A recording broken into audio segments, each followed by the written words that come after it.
Hello students, आज के इस लेक्चर में हम प्रिंसिपल ऑफ सुपरपोजिशन के ऊपर चर्चा करेंगे कि what is principle of superposition, क्या है प्रिंसिपल ऑफ सुपरपोजिशन, क्यों हमें इसकी आवश्यकता पड़ी। ये हम इसे पढ़ रहे हैं जब हमारे पास कूलाम लॉ था, हम उसे आराम से फोर्स कैलकुलेट कर रहे थे, तो फिर हमारे को क्या इसकी आवश्यकता पड़ी। और ये भी जानेंगे कि क्या होता है प्रिंसिपल ऑफ सुपरपोजिशन, कैसे अप्लाई किया जाता है किसी प्रॉब्लम के ऊपर, क्या इसका कंसेप्ट है। तो स्टूडेंट वन बाय वन सब पे अपन डिस्कस करते हैं। तो आज की हमारी रीडिंग है principle of superposition, अध्यारोपण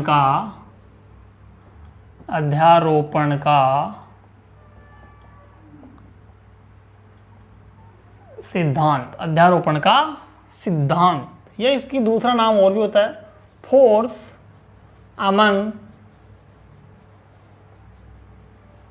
many charges, यानी कि बहुल आवेशों के मध्य बल। स्टूडेंट सबसे पहले समझिए कि क्यों हमारे को इसकी आवश्यकता पड़ी। Q1 और Q2 दो चार्ज है और इनके बीच का जो सेपरेशन है वो R है।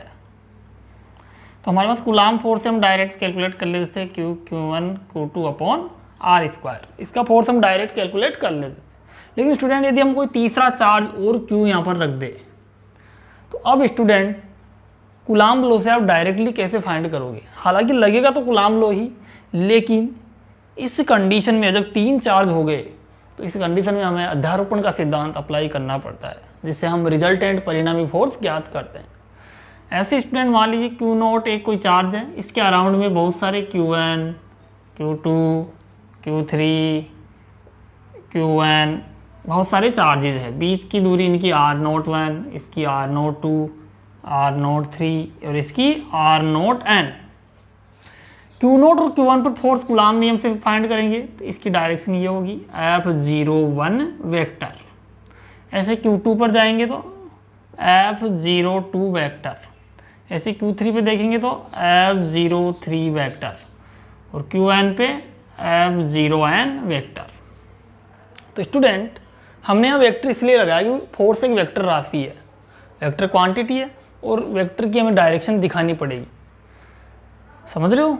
तो अब हम इस Q0 पर परिणामी बल नेट फोर्स फाइंड करेंगे तो वो सदिश योग के नियम से फाइंड करना पड़ेगा। यहाँ पर जो फोर्सेज का जो सम होगा स्टूडेंट वो वेक्टर सम होगा, साधारण सम नहीं कर सकते। क्योंकि साधारण योग इसलिए नहीं कर सकते क्योंकि इनकी डायरेक्शन देखनी पड़ेगी। अगर आप साधारण योग करते हो तो फिर आपका रिजल्ट गलत आ सकता है ना। तो हमारा जो इसकी परिभाषा क्या हुई अध्यारोपण के सिद्धांत की, कि किसी सिस्टम के अंदर किसी स्थिर बिंदु आवेश पर अन्य आवेशों के कारण लगने वाले बल का मान प्रत्येक आवेश के कारण लगने वाले बलों के सदिश योग के बराबर होता है। यानी आप कह सकते हो कि F वेक्टर जो है वो होगा F01 vector, F02 vector, F03 vector, so one F0n vector. ठीक है, ये हमारा हमने परिभाषा से लिख दिया है। अब देखो F वेक्टर बराबर F01 इन दोनों के बीच का force, K Q0 Q1 R01 का स्क्वायर, ऐसे K Q0 Q2 R02 का स्क्वायर, ऐसे K Q0 Q3 R03 का स्क्वायर, ऐसे K Q0 Qn तक जाएंगे अपन R0n का स्क्वायर। तो F वेक्टर हमारा रिजल्टेंट फोर्स कितना है, K Q0 तो अपन कॉमन ले लेंगे, Q1 अपॉन R01 का स्क्वायर, Q2 अपॉन R02 का स्क्वायर, Q3 अपॉन R03 का square plus Qn upon R0n का स्क्वायर। इसको हम समीशन फॉर्म में लिखे तो कैसे लिखेंगे, K का मान हमारे पास था 1/4πε0, ये तो हमने लिख दिया। इसको समीशन रूप में हम लिखेंगे I बराबर 1 से I बराबर n तक जाएंगे। QY/R0I का स्क्वायर, इसका समीशन फॉर्म हो गया। तो ये हमारा अध्यारोपण का सिद्धांत था।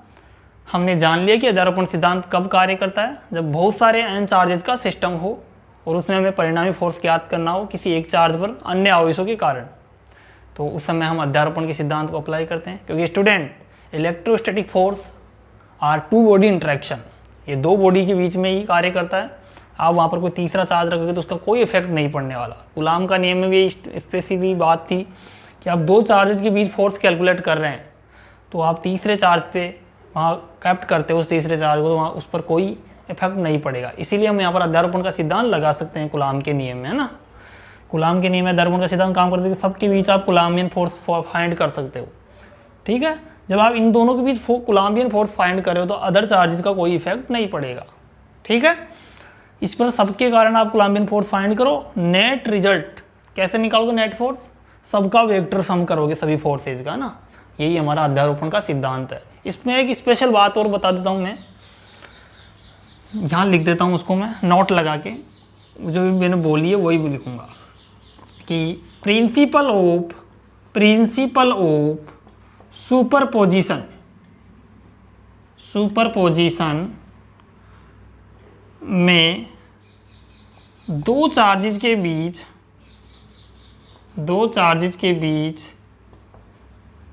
फोर्स फाइंड करते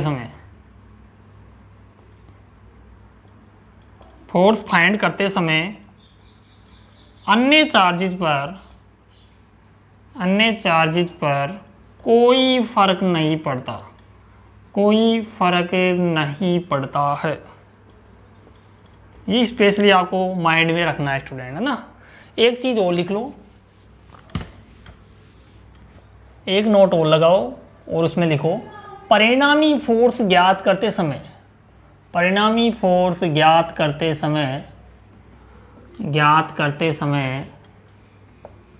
सदिश योग का बहुभुज नियम या समांतर चतुर्भुज नियम या त्रिभुज नियम अप्लाई कर सकते हैं अपने आवश्यकता अनुसार। जैसी हमें प्रॉब्लम में आवश्यकता होगी वैसा हम रूल लगा देंगे इनका ना। ये उस समय बता दूंगा जब आपकी प्रॉब्लम आएगी, है ना, क्योंकि मुझे पता है वेक्टर काम में आ रहे हैं यहाँ पर, है ना। तो वेक्टर का नॉलेज मैं साथ साथ आपको दे दूंगा। तो ये था हमारा प्रिंसिपल ऑफ सुपरपोजिशन। एक बार देखता हूँ वीडियो बन रहा है कि नहीं हमारा। स्टूडेंट नेक्स्ट है, हम इस पर प्रिंसिपल ऑफ सुपरपोजिशन पर कुछ प्रॉब्लम करते हैं। फर्स्ट प्रॉब्लम है इक्विलिब्रियम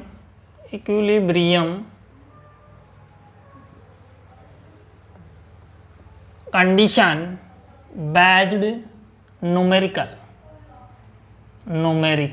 इक्विलिब्रियम कंडीशन का मतलब ये है स्टूडेंट कि आपके पास मान लीजिए कोई दो चार्जेज है Q1 और Q2, आप तीसरा चार्ज और ला रहे हैं उनके पास में। अब आप उसको बीच में रखे या आउटवर्ड साइड में रखे, किधर रखे कि पूरा सिस्टम साम्य अवस्था में रहे, इक्विलिब्रियम में रहे। इक्विलिब्रियम का मतलब यह है कि the net force is always 0 होना चाहिए स्टूडेंट। यानी कि मान लीजिए Q1 है और ये Q2 है, इनका सेपरेशन मान लिया मैंने R है स्टूडेंट। ठीक है, R सेपरेशन है। तो फर्स्ट टाइप प्रॉब्लम मेरी रहेगी कि when Q1 and Q2 are same nature, या हैव सेम नेचर भी लिख सकते हो, सेम नेचर के हो Q1 और Q2, तो आप जो थर्ड चार्ज रखेंगे तो वो कहाँ रखे स्टूडेंट? मान लीजिए थर्ड चार्ज पॉजिटिव है, सेम नेचर का ये। अब मुझे बताइए, मैं इसको बीच में रखा हूँ एक बार, है ना, यहाँ भी रख सकता हूँ, पॉसिबिलिटी इधर भी बनती है, लेकिन देखिए एक्चुअली पॉसिबिलिटी कहाँ है इसकी कि सिस्टम हमारा इक्विलिब्रियम में आ जाए। मान लीजिए इस पर मैं देख रहा हूँ Q1 के कारण फोर्स इस साइड में लगेगा, इसके कारण इस साइड में, आप देख रहे हो रिजल्टेंट 0 हो सकता है। तो यहाँ पर पॉसिबिलिटी बन सकती है कि रिजल्टेंट यहाँ पर 0 हो सकता है स्टूडेंट, क्योंकि अपोजिट साइड में है, फोर्स इक्वली है, तो जब आप इसको रिजल्टेंट निकालोगे तो 0 आ सकता है। यहाँ देखें, इस अब मान लीजिए मैं Q को यहाँ न रख के यहाँ रख रहा हूँ एक बार, है ना। Q1 किधर इसको रिपेल करेगा, इधर Q2 भी क्या करेगा, रिपेल करेगा। सेम डायरेक्शन हो गई तो जीरो कभी नहीं आ सकता इनका, तो इनका जीरो कभी नहीं आएगा रिजल्टेंट फोर्स, इसलिए यहाँ पर पॉसिबिलिटी नहीं बनेगी स्टूडेंट, नहीं इधर बनेगी। तो बाहर की तरफ आप नहीं रख सकते जब आपके पास ये कंडीशन है Q1 और Q2 सेम नेचर के और QB पॉजिटिव ही हो, है ना। सेम नेचर का मतलब ये है कि दोनों प्लस प्लस के हैं या फिर माइनस माइनस के भी हो सकते हैं। अब ये बीच वाला चार्ज भी आपका प्लस का होगा, इसमें माइनस का होगा ना। इस कंडीशन में आप जो थर्ड चार्ज रखेंगे, देन थर्ड चार्ज, ये माइंड सेट कर लो, थर्ड चार्ज ये क्यों ना सेम प्रॉपर्टी के सेम नेचर के हो तो आपको थर्ड चार्ज हमेशा इनके बिटवीन कहीं भी रखना पड़ सकता है। पोजीशन अभी फाइंड करना बताऊंगा कैसे करते हैं ना। Then third charge must be kept between these charges, between these charge. एक बार रुकी स्टूडेंट, वीडियो बन रहा है कि नहीं, बन रहा है। बिटवीन दीज चार्जेज, इनके बीच में आपको कहीं ना कहीं रखना पड़ेगा। मान लीजिए ये क्यू चार्ज अपना, अब देखो स्टूडेंट इस पर अपन एक न्यूमेरिकल ले लेते हैं, क्वेश्चन ही ले लेते हैं। मान लीजिए प्लस का 4Q मान लो, प्लस का 4Q है, ये प्लस का 9Q है। इनके बिटवीन में कहीं ना कहीं इसको रख देते हैं ना अपन।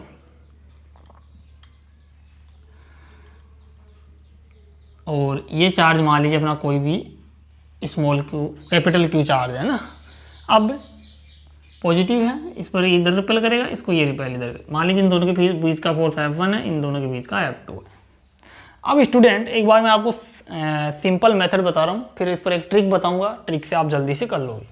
तो इक्विलिब्रियम कंडीशन में क्या होगा कि F1 बराबर F2 लेना पड़ेगा। इन फोर्सेज क्या होंगे, बराबर होंगे इक्विलिब्रियम कंडीशन, तभी तो दोनों का जब इनको आप माइनस करोगे तो जीरो आएगा। F1 निकालो, और इसकी दूरी मैं आपको बता दूं स्टूडेंट, दूरी ले लो आप ऐसी लो ताकि कैलकुलेशन में सही रहे अपने पास, है ना।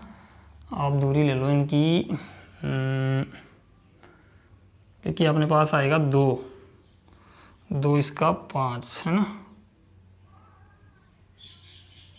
5 ले लो, 5 मीटर ले लो दूरी, है ना, 5 मीटर डिस्टेंस ले लो। अब Q से मान लिया मैंने x दूरी है, ये कोई जरूरी नहीं बिटवीन में देम, इनके बिटवीन कोई जरूरी बीच में ही आए पिक्स, x मान लिया मैंने कोई भी दूरी है, तो इधर वाली कितनी हो गई फिर 5 माइनस x।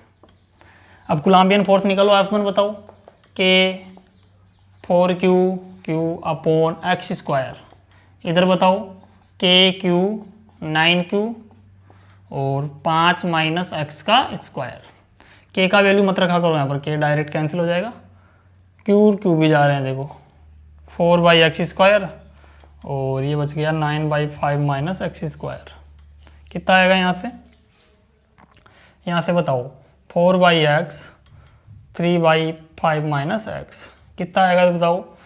पाँचों के बीच तिरछा गुणा करा रहे हैं ना, 4x और 3x, कितना हुआ 7x, तो x बराबर गया 20/7 मीटर, 20/7 मीटर आ रहा है स्टूडेंट, है ना। ये आएगा क्या 5 माइनस x, ठीक है। यहाँ देखना, ये तो हमारा हो गया साधारण तरीका, 20/7 मीटर पे रखना पड़ेगा। अब हमारे पास एक ट्रिक देखो इसकी, क्या डायरेक्ट ट्रिक x का मान निकालने की ये है कि √Q1 प्लस √Q2 और यहाँ पर सेपरेशन R आ जाएगा। तो x देखो √Q1 4Q, √4Q plus √9Q, है ना, √9Q आएगा, √9Q आया, पाँचों के 20 हो रहा था, 4x हो रहा था, 3x, ठीक है। और R कितना है बताओ 5, तो ये कितना आएगा 2Q तो ऊपर बचेगा, Q √Q तो सबसे कैंसिल हो जाएगा, यहाँ से निकलेगा नीचे से भी, तो 2/2 + 3 × 5, यही आ रहा है कि सेपरेशन में x का वैल्यू आएगा ना, x का वैल्यू आएगा यहाँ से 2 3 5, 5 से 5 कटेगा तो 2 मीटर आ रहा है। यहाँ पर ये कैसा हुआ 7 कैसे आया, देखो स्टूडेंट एक बार रुक जाइए, 4x square KQ 9Q 5 minus x हो रहा है, 4/x स्क्वायर 9 5 माइनस 4/x, अरे यार यहाँ पर 2 होगा ना, यहाँ पर 2 आएगा स्टूडेंट, 5 दूनी 10 ही हो रहा है, 10 और माइनस के 2x, तो ये देखो 5x बनेगा इधर जाके। तो यहाँ से सोल्व करोगे तो x बराबर 5 मीटर आएगा, है ना, ओ 5 आने सॉरी 2 मीटर। x का मान कितना आ गया, 2 मीटर ही आ रहा है, 2 मीटर ही यहाँ से आ रहा है। तो ट्रिक देखो कितनी छोटी सी ट्रिक है, ये फॉर्मूला याद कर लेना। यहाँ पर Q1 का ध्यान रखना, Q1 क्या रहेगा, स्मॉलेस्ट चार्ज रहेगा, और R इनका सेपरेशन है। तो स्टूडेंट ये एक मेथड था ऐसी प्रॉब्लम को सोल्व करने का। नेक्स्ट टाइप देखो इसका। अब स्टूडेंट यदि इस Q का परिमाण निकालना हो कि Q की वैल्यू कैसी होगी ताकि सिस्टम इक्विलिब्रियम रहे, तो इसकी एक शॉर्टकट मेथड है, या डायरेक्ट वैसे भी निकाल सकते हो आप। किसी एक चार्ज पे ले लो, आप जब Q की वैल्यू निकालो तो किसी अन्य इस चार्ज के कारण फोर्स मत निकालो, है ना, यानी इस चार्ज पर मत निकालो क्योंकि उससे तो पोजीशन ही आएगी उसकी, यानी अभी पोजीशन निकाली ना अपन ने। अब मान ली इस चार्ज को पढ़ लिया आपने, इसके कारण बताओ, इसको 1 नंबर दे दो चार्ज, इसको 2 नंबर। इस 1 के कारण इस साइड में रिपेल होगा ये, इसके कारण भी इस साइड में रिपेल होगा। यदि इक्विलिब्रियम में रखना है तो F1 दे दो और इसको F2, F1 प्लस F2 कितना आएगा, 0 आना चाहिए कि नहीं बताओ, इक्विलिब्रियम में रखना है तो, क्योंकि हमें पता नहीं है भी आप सोच रहे हो कि 0 नहीं होना चाहिए, लेकिन क्योंकि हमें इस Q का पता नहीं है इसलिए हमें 0 मानना पड़ेगा। इक्विलिब्रियम लेना है अपने को, तो इक्विलिब्रियम में F1 प्लस F2 का नेट फोर्स कितना आना चाहिए, 0 आना चाहिए। तो F1 बताओ, F1 इसके कारण तो K 9Q 4Q अपॉन पूरा 5 का स्क्वायर आएगा ना, क्योंकि पूरी डिस्टेंस लेनी पड़ेगी। और 2K यानी इसके लिए देखो तो K 4Q और Q अपॉन x स्क्वायर, ठीक है, यही आएगा।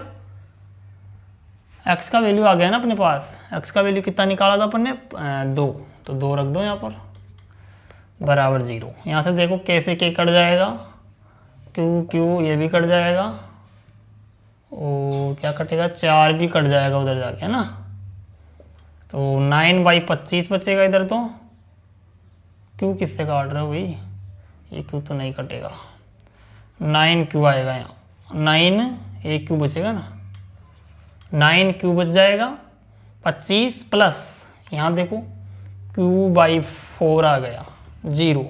यहाँ से Q की वैल्यू तो निकालनी है, तो Q/4 बराबर हो गया 9Q अपॉन 25 माइनस किया ना, यहाँ से Q की वैल्यू क्या आई,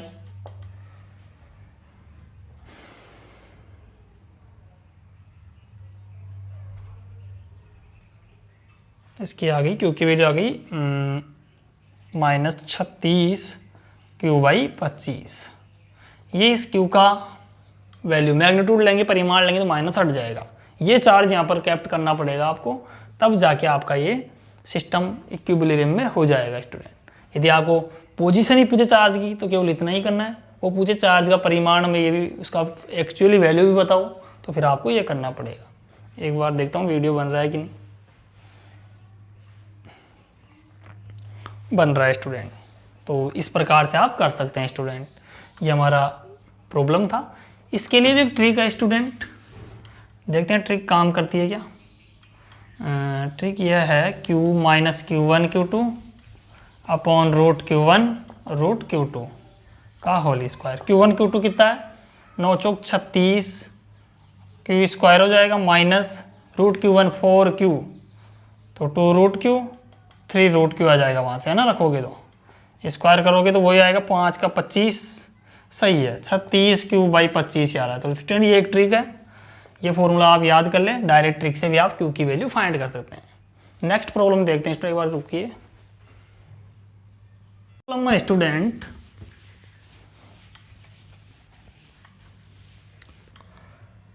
नेक्स्ट प्रॉब्लम है हमारी इसी में, when Q1 and Q2 are opposite nature में हो Q1 और Q2। जैसे मान लीजिए ये प्लस का है, एक दूसरा माइनस का है, या फिर माइनस का है ये प्लस का, तो कोई बात नहीं, और यहाँ पर प्लस का Q चार्ज रख दिया ना बीच वाले में। अब कोई जरूरी नहीं कि आउटवर्ड साइड में होगा या लेफ्टवर्ड साइड, बीच में होगा या बाहर की तरफ होगा। एक बार स्टूडेंट थोड़ी इंक डाल लूँ।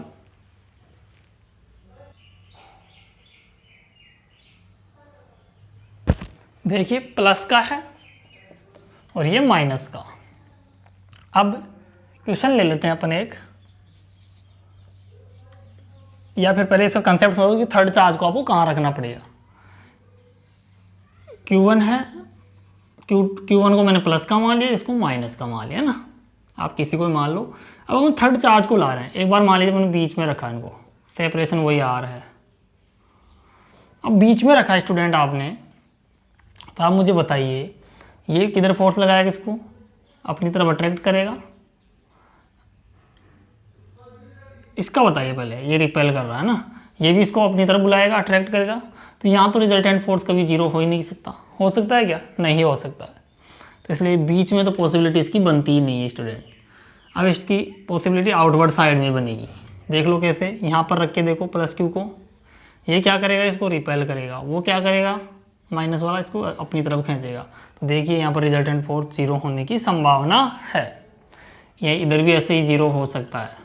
तो अब की बार जो थर्ड चार्ज स्टूडेंट, उसको कहाँ पर कैप्ट करना पड़ेगा, तो लिखना then third charge must be kept outside charge Q1 और Q2, या तो Q1 के बाहर या Q2 के बाहर आपको इसको रखना पड़ेगा। देखते हैं स्टूडेंट, अब Q1 या Q2 में भी किधर रखना पड़ेगा ये भी बता देता हूँ। देखो स्पेशली मैं आपको, आप बताइए, मैं यहाँ पर जब रखता हूँ, एक बार ऐसे मान लीजिए Q1 छोटा चार्ज है, मान लीजिए यहाँ पर 2E है और यहाँ पर 2Q है और यहाँ पर माइनस का 4Q है, ठीक है, ऐसा चार्ज है। तो अब आप बताइए मेरे को, मैं जब यहाँ Q चार्ज को रखता हूँ तो ये छोटा चार्ज है, एक बार उधर रखें, यहाँ रख लिया, मान लीजिए यहाँ, ये बड़ा चार्ज है, वैसे परिमाण में तो बड़ा ही है, इससे माइनस हो तो क्या, परिमाण में बड़ा है, इसलिए बड़ा चार्ज यही है, ना कि ये। अब आप बताइए इन दोनों के बीच का फोर्स, ये वैसे ही बड़ा चार्ज है, तो K4Q × Q बड़ा ही आएगा ये तो फोर्स बड़ा हो रहा है, तो ये इसकी बराबरी कैसे करेगा स्टूडेंट, इसका फोर्स उसके बराबर कैसे होगा, इन दोनों के फोर्स, इन दोनों का फोर्स कैसे बराबरी करेगा, ये कितनी दूर है उससे, तो इसका प्रभाव थोड़ी पड़ेगा उस पर इतना, ये तो पहले ही बड़ा है, पास में हो रहा है, तो प्रभाव ज़्यादा पड़ेगा। तो इसलिए इक्विलिब्रियम तो हो ही नहीं सकता, कंडीशन कैसे आएगी बताओ, इक्विलिब्रियम नहीं आएगी। अब मान लीजिए आप इस Q को इधर रखो, देखिए अब ये कहता है कि हम छोटे तो हैं लेकिन हमारे पास तो लाओ चार्ज को, तब हम हमारा प्रभाव दिखाएंगे। तो ये क्या करेगा, 2Q इसको अपना प्रभाव दिखाएगा। अब क्या कर सकता है, इन दोनों का फोर्स और इन दोनों का फोर्स बराबरी कर सकता है। अरे मान लीजिए आप ऐसे मान लीजिए कि दो बच्चे हैं ना, एक छोटा बच्चा है और एक बड़ा बच्चा है ना। अब क्या कर रहे हो आप लोग, एक थर्ड बच्चे को ला रहे हो, बड़ा बच्चा है कोई, ठीक है। अब वो बड़ा बच्चा इन दोनों से क्या है, इन दोनों से क्या है, या इन दोनों के बीच का साइज मान लो, उसकी साइज कुछ भी हो सकती है, वो डिपेंड नहीं करेगी, है ना। अब मुझे बताइए इसकी लड़ाई इससे करवानी है, ठीक है। तो इसकी लड़ाई जब ये इसके पास चला गया, ये बड़े आदमी के पास ये वाला, तो ये आराम से इसको परास्त कर सकता है कि नहीं। इसका कहाँ इस पर बल लगेगा, नहीं लगेगा, इसके पास चला गया, इसके पास ही नहीं आया, नहीं लग सकता बल इसका। अब स्टूडेंट मान लीजिए इसको मैंने इसके पास ले आया मैं, अब हो सकता है कि बड़ा है लेकिन इससे दूर तो है, तो इसका बल इतना नहीं लग पाएगा इस पर, ये इसको आराम से क्या कर सकता है, परास्त। तो अब इन दोनों का फोर्स और इन दोनों का फोर्स क्या हो सकता है, इक्विलिब्रियम में आ सकता है स्टूडेंट, है ना। तो इसी प्रकार से चार्जों की कहानी है जो आपको मैंने यहाँ बताई है, Q और 2Q के बीच की। अब इस पर एक क्वेश्चन लेते हैं, तो आप ध्यान रखना जो थर्ड चार्ज रखेंगे इस कंडीशन में, वो हमेशा छोटे वाले चार्ज के पास में रखना है। तो Q1 और Q2, और एक नोट और लगा देता हूँ, थर्ड चार्ज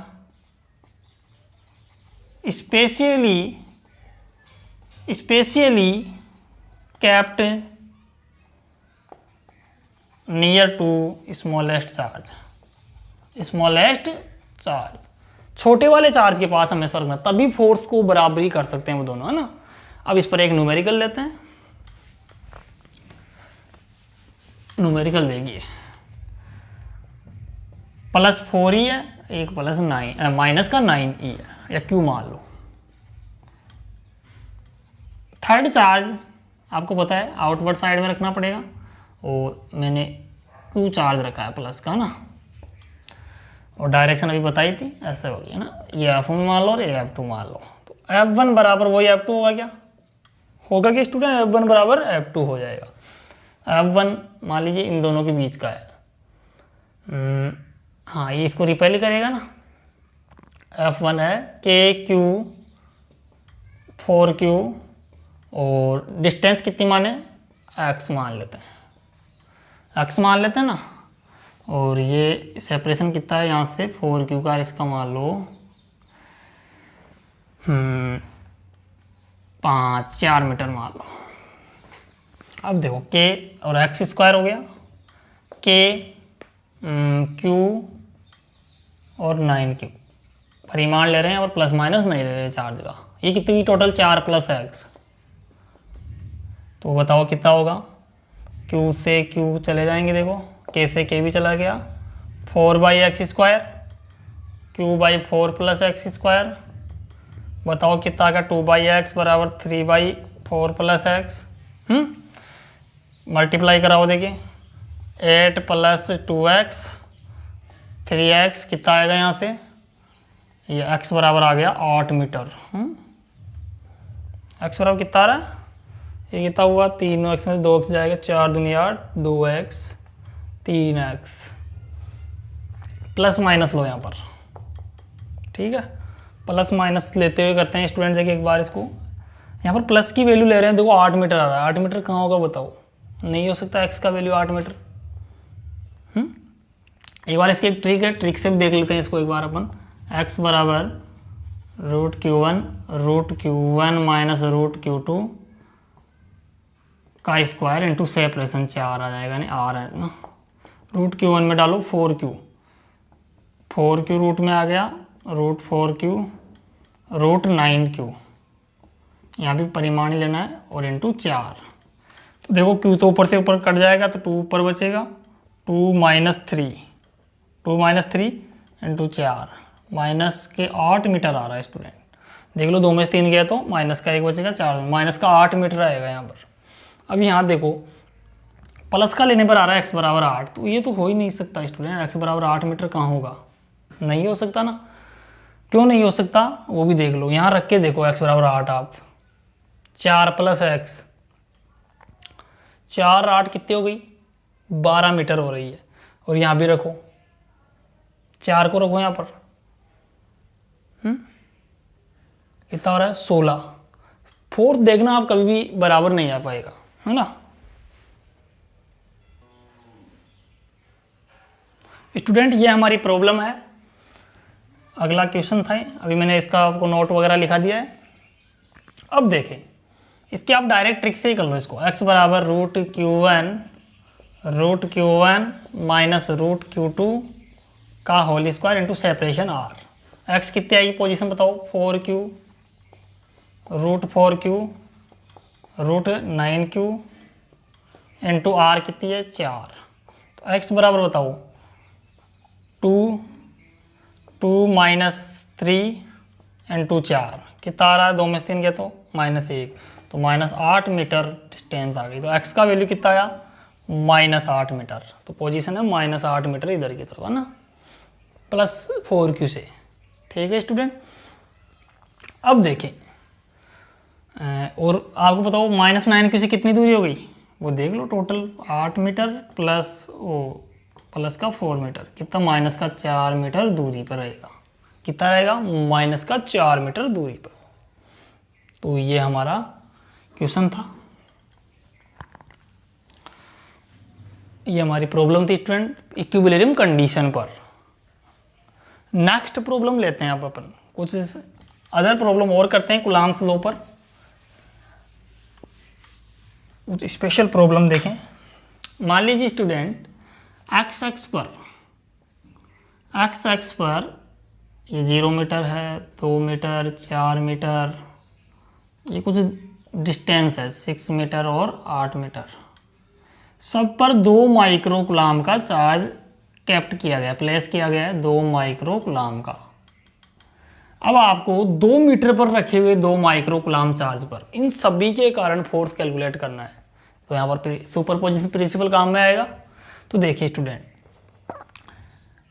इसके कारण बताओ इस पर पहले, इस डायरेक्शन में, इसके कारण इस डायरेक्शन में। तो आप मुझे बताना इन दोनों की डिस्टेंस कितनी बताओ, 2 मीटर है कि नहीं, 2 मीटर है। और ये भी कितनी है यहाँ से यहाँ तक की, 2 मीटर। तो देखो डिस्टेंस भी दोनों की बराबर है, दोनों चार्जेस की, है ना। इसके कारण इस पर फोर्स, इसके कारण देखो दोनों अपोजिट डायरेक्शन में, दोनों क्या हो गए, कैंसिल हो गए कि नहीं बताओ। इसको आप F1 दे दो और इसको F2। देखो आप डायरेक्ट करना चाहो तो कर सकते, लेकिन मैं समझाऊंगा फिर भी। F1 बताओ कितना आएगा, K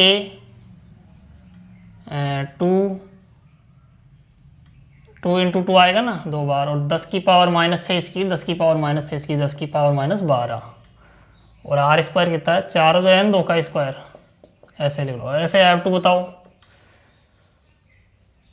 K 4 हो गया ना 2 इंटू 2, और 10 की पावर -12 2 का स्क्वायर। लेकिन F1 और F2 क्या है, अपोजिट साइड, रिजल्टेंट कैसे निकालोगे, F1 माइनस F, सेम मतलब दोनों 0 आ जाएगा। तो इन दोनों चार्जेस के कारण तो क्या हो गया, इस पर 0 हो गया फोर्स। ऐसे ही आप अब इसके कारण बताना, देखिए इसके कारण बताओ, इस पर चार्ज कितना होगा, ये क्या करेगा, इसको इस साइड में भेजेगा, रिपेल करेगा ना इस साइड में, और ये भी क्या करेगा, रिपेल करेगा, दोनों की ऐड हो जाएंगे, है ना। तो 2 दूनी 4, F3 बताओ, देखिए F3 K इंटू 2 इंटू 2, 10 की पावर -12, कितना आ रहा है, यहाँ से 4 ही हो गई ना, 4 चौक 16 हो गया। और F4 बताओ, F4 वहाँ से हो गई 6, कितनी हो गई, यहाँ से लेके यहाँ तक की दूरी होगी 6 मीटर। तो K 2 इंटू 2, 10 की पावर -12, और 6 का हो गया 36, 36 ही हो रहा है ना। और यहाँ लगा दो 9 इंटू 10 की पावर 9, और यहाँ भी 9 इंटू 10 की पावर 9। तो देखो 2 दूनी 4, 4 चौक 16 हो गया। बोलो यहाँ बताना, 9 चौक 36, और ये कट गया, कैंसिल हो गया ना। ये कितना बच रहा है, 10 की पावर -3 न्यूटन आ गया यहाँ तो, ठीक है। और यहाँ बताना, यहाँ बच रहा है 9/4, तो एक है अपने पास, इंटू 10 की पावर -3 ही आ रहा है ना, यह आ रहा है कि स्टूडेंट, देख लेना कोई कैलकुलेटर। F3 देखो एक बार दोबारा, 2 दूनी 4, यहाँ पर गलत हो रहा है कि शायद 2 ही, तो 2 है, 2 ही है, 4 16 ही तो आएगा, सही है 16 हो गया। 2 दूनी 4 कैंसिल हो रहा है,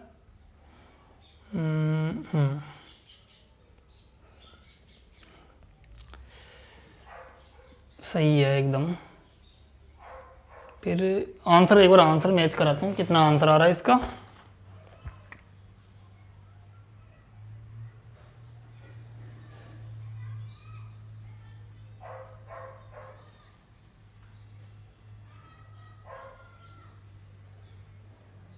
जो भी है सही है, सही आएगा आंसर। तो अब क्या करना, आप रिजल्टेंट निकालने के लिए जो बड़ा है उसमें से छोटे वाले को माइनस कर देना, आपका रिजल्टेंट फोर्स फाइंड हो जाएगा। तो इस प्रकार की प्रॉब्लम भी आपके आ सकती है।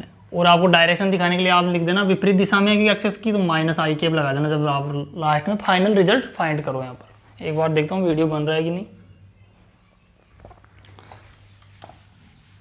नेक्स्ट प्रॉब्लम और देखो आप, एक वो प्रॉब्लम क्या है, मैं एक बार क्वेश्चन देख लेता हूँ क्या है।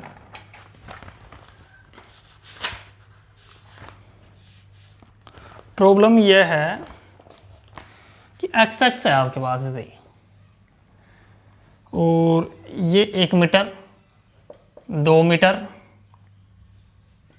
4 मीटर, 8 मीटर, है ना। और यहाँ पर रखा हुआ है 1 माइक्रो कूलाम का चार्ज मूल बिंदु पर, है ना। यहाँ पर 4 माइक्रो कूलाम है, 4 micro coulomb, 4 micro coulomb, 4 micro coulomb रखा हुआ है ना। अब देखो आपको क्या करना है, सेंट और सॉरी 8 तक ही नहीं जा रहा है, ये इनफाइनाइट तक जा रहा है। ऐसे इनफाइनाइट तक 4 कूलाम के चार्ज, माइक्रो कूलाम के चार्ज कैप्ट किए गए हैं। 1 2 4 8 ऐसे आएगा ना, ऐसे फिर 16 मीटर पर, ऐसे 32 मीटर पर, है ना ऐसे। अनंत तक जा रहा है। तो 1 माइक्रो कूलम्ब पे फोर्स कैलकुलेट करना है। तो बताओ कैसे, इसके कारण बताओ। सबसे पहले ये क्या करेगा, इसको इधर रिपेल करेगा, सभी रिपेल करेंगे वैसे था ना, सभी इसको रिपेल करेंगे। तो सबका कैसे बताओ, अध्यारोपण सिद्धांत से निकालोगे। F बराबर F1 F2 F3 F4 Fn, ऐसे आएगा। तो F इन दोनों का निकालो पहले, 4 इंटू 1 आएगा। देखो के 9 इंटू 10 टू दी पावर 9, ये तो कॉमन रहेगा सब में। फिर बताना 4 इंटू 10 की पावर -6, ये भी कॉमन रहेगा सब में, है ना। तो 1/1 आ जाएगा कि 1 का स्क्वायर। ऐसे इसमें देखना 1/2 का स्क्वायर, 1/3 का स्क्वायर, ऐसे आएगा। 1/4 का स्क्वायर, 1/n का स्क्वायर, 4 8 ऐसे चलेगा ना। 2 का हो गया कितना, ये देखना 9 चौक 36, 10 की पावर कितनी बच गई 6।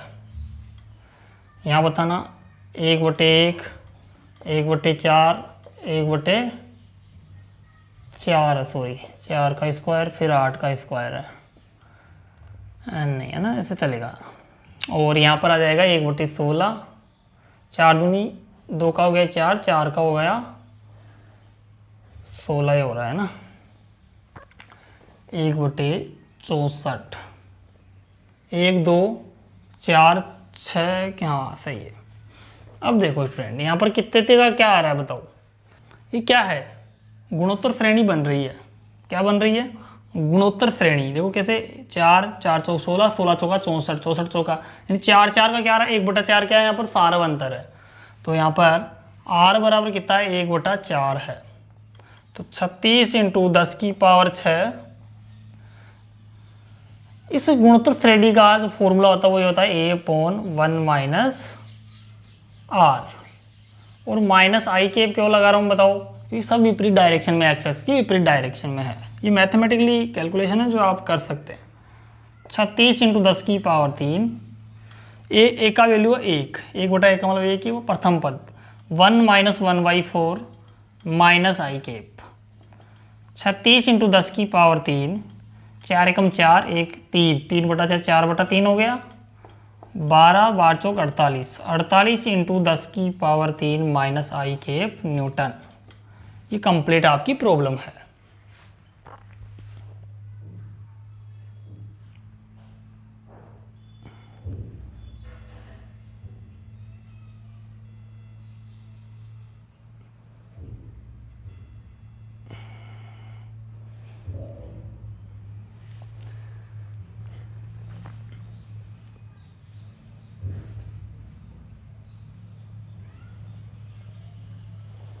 नेक्स्ट प्रॉब्लम देखो स्टूडेंट,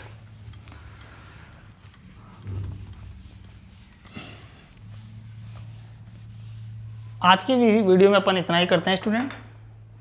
नेक्स्ट अपन थ्रेड चार्ज प्रॉब्लम और उसके बाद अपन 1-2 इम्पोर्टेंट प्रॉब्लम और लेंगे।